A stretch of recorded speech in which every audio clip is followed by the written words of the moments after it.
উস্তা ভাজি করতেছি চিংড়ি মাছ দিয়ে। তারপরে তরকারিটা বসিয়ে দিব। হাতে মাখিয়ে রেখে দিছি, ওইটা নামিয়ে এটা দিয়ে দিব।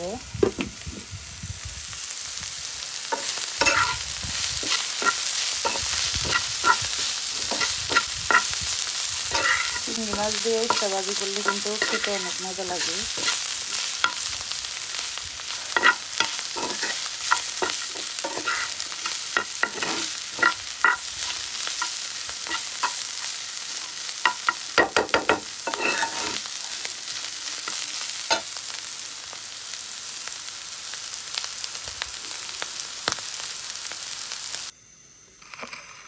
দেখেন আমার উস্তা ভাজিটা রেডি হয়ে গেছে।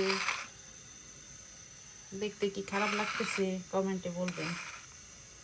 এইভাবে উস্তা ভাজি করলে একটু তিতা লাগে না, খেয়ে দেখতে পারেন।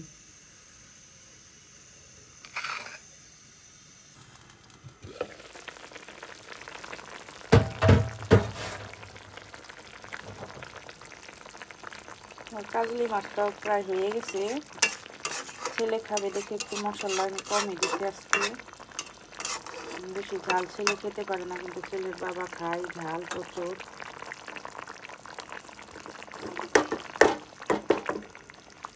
আর একটু হবে, তারপরে নামিয়ে নেব।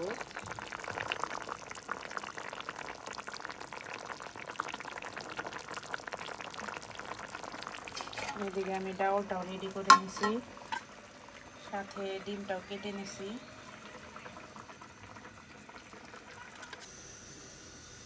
এখন আমার মাছটা রেডি হয়ে গেছে, কাজলি মাছটা। হাতে মাখিয়ে রান্না করলে কিন্তু অনেক টেস্ট হয় যদি মশলাটা ঠিক হয়। আর একটু মশলা লাগতো, ছেলের জন্য দেই নেই।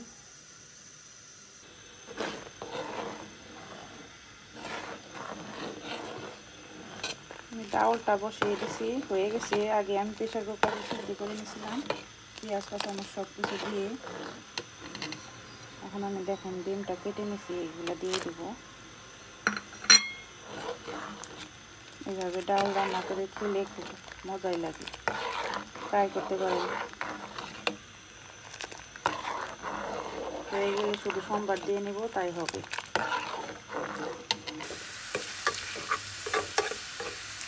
এখন আমার ডাউলটা হয়ে গেছে, এখন আমি সোমবার দিয়ে নেব।